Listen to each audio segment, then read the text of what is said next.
Hello दोस्तों, नमस्कार। आप सभी का आपके अपने YouTube चैनल स्टडी विथ मनोहर पर स्वागत है। दोस्तों, भारत में जिस तरह से कोरोना वैश्विक महामारी का प्रकोप बढ़ता जा रहा है, एक दिन में अब तो बहुत ज़्यादा स्थिति खराब है और एक तरह से देखा जाए तो जो स्थिति है वो लगभग 3 लाख से 3.5 लाख से ऊपर अब केसेज आने लगे हैं और 2000 से ऊपर अब लोगों की डेथ भी होने लगी है। तो बहुत ज़्यादा स्थिति एक तरह से प्रतिकूल है। तो अभी जो इस स्थिति में सबसे ज़्यादा अगर कोई टॉपिक ट्रेंडिंग में है या फिर सबसे ज़्यादा लोग सर्च कर रहे हैं वो है मेडिकल ऑक्सीजन आखिर कैसे बनती है। मेडिकल ऑक्सीजन आखिर कैसे बनती है, तो इस पर हम डिटेल में एक वीडियो लेकर आए हैं। इस वीडियो को आप लास्ट तक देखेंगे तो आप जरूर ये जान पाएंगे कि मेडिकल ऑक्सीजन होती क्या है, भारत में कितनी बनती थी और इसके क्या क्राइसिस चल रहे हैं, क्यों हैं, एक एक चीज को हम देखेंगे। तो इस प्रकार से हम वीडियो को आरंभ करते हैं। तो अभी जो हम देख रहे हैं कि कोरोना की विकट स्थिति है और कोरोना 2019 में आरंभ हुआ था एक तरह से, इसलिए इसे कोविड-19 भी कहा जाता है या कोविड-19 भी कहा जाता है। अब हम अगली स्लाइड में देखें तो अभी आप ये फोटो देख रहे होंगे कि किस तरह से लोग अपने परिवारजनों को बचाने के लिए जो ऑक्सीजन ये सिलेंडर है इसको भरवाने के लिए जहदोजहद कर रहे हैं। और अब हम इस वीडियो में यही जानने का उद्देश्य आखिरकार इस सिलेंडर में किस प्रकार से ऑक्सीजन पहुंचती है, कैसे इसका क्रिएशन होता है, ये सारी चीज़ों को जानेंगे। अब हम अगली स्लाइड पे चलाएं तो दोस्तों आप सभी को पता होगा कि ऑक्सीजन का नेचुरल प्रोसेस भी होता है। ऑक्सीजन नेचुरल रूप से भी बनती है। जो पौधे होते हैं वो क्या करते हैं, बाहर से कार्बन डाइऑक्साइड लेते हैं और जड़ों वगैरह से पानी लेते हैं। इनकी दोनों की रिएक्शन के माध्यम से ऑक्सीजन इससे क्या होता है, जनरेट होता है। तो ये तो नेचुरल प्रोसेस है, इसमें समय भी लगता है और ये मतलब सीधी वातावरण में चली जाती है। और वातावरण के अंदर क्या होता है कि ऑक्सीजन जो होती है वो पूरी तरह से शुद्ध नहीं होती है, पूरी तरह से शुद्ध नहीं होती है। उसमें अगर एक तरह से हम देखें तो क्या होता है, नाइट्रोजन है वो कितनी होती है, नाइट्रोजन 78% नाइट्रोजन होती है, ऑक्सीजन उसमें लगभग 21% होती है। फिर ऑर्गन है, कार्बन डाइऑक्साइड है, नियोन है, हीलियम है, क्रिप्टॉन है, जिनोम है, हाइड्रोजन है। इस प्रकार से सारी गैसेज होती है। तो हम ये नेचुरल एक तरह से ले सकते हैं। लेकिन अब आपका सवाल होता होगा कि तो सीधा ऑक्सीजन हवा से भर के क्यों नहीं चढ़ा सकते। तो दोस्तों ये मैं आपको बताता हूँ, आज इसकी स्थिति को मैं पूरी तरह से बता दूंगा। तो यहाँ पर बात क्या हो रही है कि जैसे हम बीमार पड़ते हैं तब हमारा क्या होता है कि जो फेफड़ा है वो एक तरह से काम सही नहीं कर पाता है। जो जैसे हम स्वस्थ होते हैं तब हमारा फेफड़ा काम करता है, तब हम सीधा वातावरण से जो गैसेज लेते हैं उसमें भले 21% ही ऑक्सीजन हो, बट वो हमारा फेफड़ा उसको एक तरह से पूरी प्रोसेस करके उसमें जो कार्बन डाइऑक्साइड है वगैरह जो उसको निकाल देता है बाहर, और फिर जो हम शुद्ध रूप से ऑक्सीजन ले पाते हैं। तो ये तो चीज हो गई स्वस्थ व्यक्ति के लिए। लेकिन यहाँ तो क्या है, कोरोना है और पूरी तरह से ये जो फेफड़े है वो पूरी तरह से डैमेज हो चुके हैं। तब हमारे लिए ऑक्सीजन शुद्ध चाहिए, नहीं तो ये उसको सहन नहीं कर पाएगा। तब जो मेडिकल ऑक्सीजन है उसमें क्या होता है, 98% क्या होती है, शुद्ध ऑक्सीजन होती है। तो शुद्ध मेडिकल ऑक्सीजन की परिभाषा क्या हो गई, जिसमें 98% ऑक्सीजन शुद्ध होती है, उसे मेडिकल ऑक्सीजन कहते हैं। तो इस प्रकार से हमने मेडिकल ऑक्सीजन का जो बेसिक कॉन्सेप्ट जाना है। और एक व्यक्ति जो होता है, एक व्यक्ति उसके लिए लगभग 550 लीटर ऑक्सीजन की आवश्यकता होती है प्रतिदिन। तो बहुत ज्यादा ऑक्सीजन की आवश्यकता होती है, यानी एक सिलेंडर एक व्यक्ति के लिए एक दिन ही चल पाएगा। तो ये स्थिति इतनी विकराल स्थिति इसलिए बनी हुई है। अब हम आगे देखते हैं तो ऑक्सीजन का जो प्लांट है उसका हमने ये डेमो है और इसमें एक एक चीज को हम देखते जाएंगे। तो दोस्तों आप सभी को पता होगा कि जो वातावरण में जो हवा रहती है उसमें ऑक्सीजन का संग्रहण होता है। वैसे पानी में भी होता है ऑक्सीजन, लेकिन पानी में ऑक्सीजन है उसको निकालना बहुत मुश्किल होता है, उसको इलेक्ट्रिकल करंट के माध्यम से अलग किया जाता है। लेकिन वो एक तरह से ज्यादा काम की नहीं है, वो बहुत हल्के से अपने उसका यूज कर सकते हैं।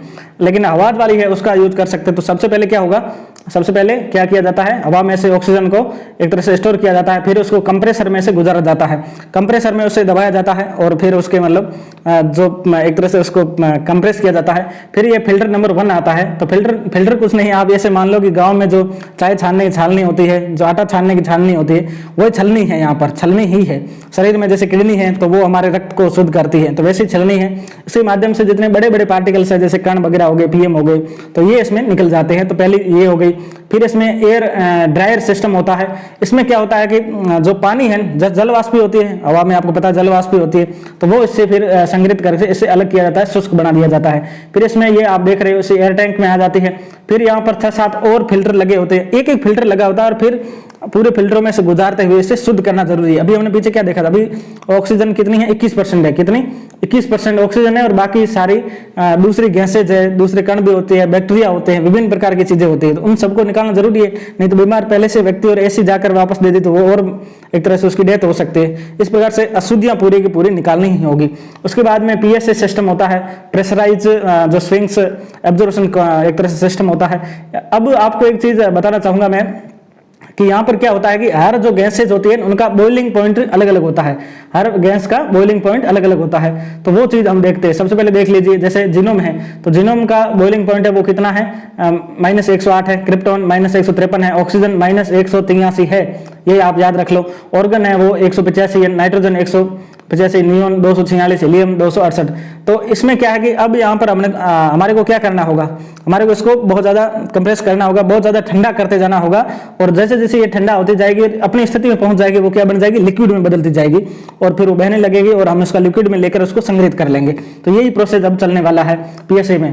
तो पीएसए में ये जैसे सिस्टम चलता है एक तरह से, तो यहाँ पर आप देख सकते हो कि जो पहले सिस्टम में ये होगा कि जीनोम निकल जाएगी 108 पर, ठीक है, फिर आगे आगे जैसे चलते जाएंगे 183 पर क्या हो जाएगा, ऑक्सीजन जो होगी वो एक तरह से अपने स्टोरेज टैंक के माध्यम से वो पूरी तरल बन जाएगी। तो यानी क्या होगा, यहाँ पर चीज आप समझ गए कि इसको क्रायोजेनिक रूप से उसे ठंडा किया जाता है और जैसे ही वो अपने बॉइलिंग पॉइंट जो 183 डिग्री है उस तक पहुंच जाएगी तो वो अपने ठंडा होकर तरल में बदल जाएगी और फिर वो उसको हम निकाल देंगे। फिर उसको एक बार और फिल्टर में से गुजारा जाता है। यहाँ पर कुछ अगर हेपा फिल्टर बोलते हैं, यहाँ पर कुछ बैक्टीरिया वगैरह भी रह जाते हैं तो उसको भी एक तरह से खत्म कर दिया जाता है।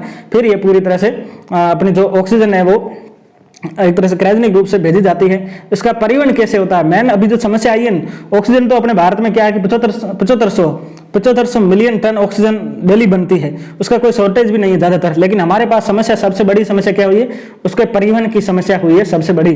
तो यही दिक्कत है। अभी जैसे आप ये देख रहे हो ये परिवहन वाला, तो इसमें क्या होता है कि इसको परिवहन लाने के लिए अब देख लिया -183 डिग्री का तापमान होना चाहिए। अब जैसे टेम्परेचर रूम टेम्परेचर यानी जो अपन हवा में चलते हैं या जो रूम में बैठे हैं तो इसका 25 डिग्री है, तो कितना बड़ा उसका टेम्परेचर मेंटेन करना होगा -183 तक। तो यही स्थिति है कि इसको क्रायोजेनिक रूप से ये विशेष रूप से टैंकर बनते हैं, क्रायोजेनिक टैंकर बोलते हैं। इसकी भारत में बहुत ज्यादा कमी है, इसलिए क्या हो रहा है कि अभी हम एकदम डिमांड बढ़ गई, पहले इतना था नहीं। अभी क्या होता था कि ऑक्सीजन जितनी बनती थी ना, जैसे 7500 मिलियन मेट्रिक टन बनती थी, तो उसका 85% तो सीधा हम किसमें यूज करते थे, इंडस्ट्री में। ऑक्सीजन क्या है कि एक जलवाहक मतलब जलाने वाली गैस है, तो इसमें जितने भी जैसे स्टील वाले उद्योग हो गए तो उसमें भी अपन यूज करते हैं, चाहे रिफाइनरी प्रोसेस है उसमें भी अपन यूज करते हैं। वेल्डिंग का भारत में जितना भी काम होता है तो वेल्डिंग में आपने गैस निकलती होगी, देखा ही होगा, तो वो सारे के सारे इसके काम है, ठीक है। दूसरे जितने कोल इंडस्ट्रीज वगैरह है उसमें जहाँ ऑक्सीजन नहीं पहुंचती है तो वहां भी इसके सारे यूज होते हैं। और 15% था वो मेडिकल यूज से यूज करते थे, लेकिन यहाँ स्थिति बहुत बदल गई और एकदम डिमांड बढ़ गई। तो आपको पता ही है, इकोनॉमी में समझा होगा डिमांड और सप्लाई के सिद्धांत को, तो यहाँ पर डिमांड और सप्लाई का सिद्धांत बिगड़ गया तो पूरी व्यवस्था ही एक तरह से बिगड़ गई। तो ये क्रायोजेनिक मेन कारण है, जो दिक्कत है वो है क्रायोजेनिक इन टैंकरों का। इनमें भरकर इनका प्रोसेस किया जाता है और मतलब जो या तो सीधे हॉस्पिटल में पहुंचा दो या फिर एक तरह से अलग अलग जो कंपनियां होती है छोटी छोटी वो यहाँ पर स्टोर करती है। उसके बाद में क्या होता है कि ये जैसे देख रहे हो आप, ये आप फोटो को आप ध्यान से देखिए, तो इसमें क्या हुआ, अभी हमने पीछे फोटो देखा था ना, जैसे ये वाला फोटो, तो ये यहाँ पर लाकर उसने यहाँ पर पूरा एक तरह से इसमें उड़ेल दिया। ये पूरी जो टंकी दिख रही है इसमें उसने भर दिया है और यहाँ पर अब इसमें क्या है, ये भी व्यवस्था ऐसी -183 है, लेकिन अब यहाँ पर दूसरा टैंकर है जो हॉस्पिटल वाला है या फिर जो भी अपने जो सीधा सिलेंडर में भरा जाएगा, सिलेंडर जो होता है ये वाला सिलेंडर, इसमें सीधी भरी जाती है। तो यहाँ पर ये लाए जाते हैं और जैसे इसको बाहर अपन नॉर्मल पर ला जाएंगे तो गैसेस बन जाएगी, तो फिर ये सीधा यहाँ से बनती है और फिर ये सीधा एक व्यक्ति को दी जाती है। एक व्यक्ति लगभग 550 मीट्रिक टन लीटर का यूज करता है। तो एक छोटे वाला तो 5 से 6 घंटे चलेगा सिलेंडर और बड़े वाला सिलेंडर 1 दिन चलेगा। तो ये स्थिति है, ऑक्सीजन की इतनी मारामारी की आवश्यकता है। तो अभी देश में बहुत ज्यादा इसकी क्लेश सामने आई है। तो इस प्रकार से दोस्तों हमने इस वीडियो में जाना कि मेडिकल ऑक्सीजन क्या है। एक बार वापस रिवीजन थोड़ा सा कर लेते हैं। तो मेडिकल ऑक्सीजन क्या है, मेडिकल ऑक्सीजन क्या है कि जिसमें 98% शुद्ध ऑक्सीजन हो उसे हम क्या कहते हैं, मेडिकल ऑक्सीजन कहते हैं। तो पहली ये चीज हो गई। उसके लिए जो मेथड था वो क्या था, क्रायोजेनिक डिस्टिलेशन प्रोसेस। क्रायोजेनिक तो अभी देख लिया -183 तक जाते हैं। क्रायोजेनिक डिस्टिलेशन मतलब अलग अलग उसमें प्रोसेस में गुजारा जाता है, नाइट्रोजन वगैरह विभिन्न प्रकार की गैसों को उसमें अलग किया जाता है। तो ये उसके मेथड का नाम हो गया। और भारत में जो अप्रैल तक इसकी प्रोसेसिंग जो निकलती थी उसका 7500 मिलियन टन थी। अभी बहुत ज्यादा स्थिति खराब हो गई है, तो पूरी डिमांड एकदम से बढ़ गई है। तो दोस्तों इस प्रकार से इस वीडियो में हमने पूरी जानकारी ले ली है। अब आगे थोड़ा सा देखते हैं। तो ये हमारा यूट्यूब चैनल है स्टडी विद मनोहर, इसमें इसी प्रकार के करंट अफेयर्स आपको तैयार करवाए जाते हैं। तो ज्यादा से ज्यादा इस वीडियो को आप लाइक करें, शेयर करें और कमेंट करें, और हमारे चैनल में अगर पहली बार आए तो जरूर सब्सक्राइब कर दें। इसी प्रकार की हम जानकारी आपके लिए लाते रहेंगे। दोस्तों, एक चीज ये है कि कोरोना की स्थिति काफी गंभीर है, तो आप स्वयं भी बचें कि जैसे हमारे कई दोस्त हैं जो दिल्ली में मुखर्जी नगर में रहते हैं, जहाँ यूपीएससी की तैयारी करते हैं, उनमें कई लोगों में कोरोना की स्थिति आई है। तो सभी बच के रहे और घर में पढ़ते रहे, और हमारा चैनल आपके लिए करंट अफेयर्स के इश्यूज को हमेशा घर तक आपके पहुंचाएगा, आपके मोबाइल तक पहुंचाएगा। आप जरूर देखते रहे और अपनी तैयारी में एक तरह से अपना सुधार करते रहे। जय हिंद, वंदे मातरम।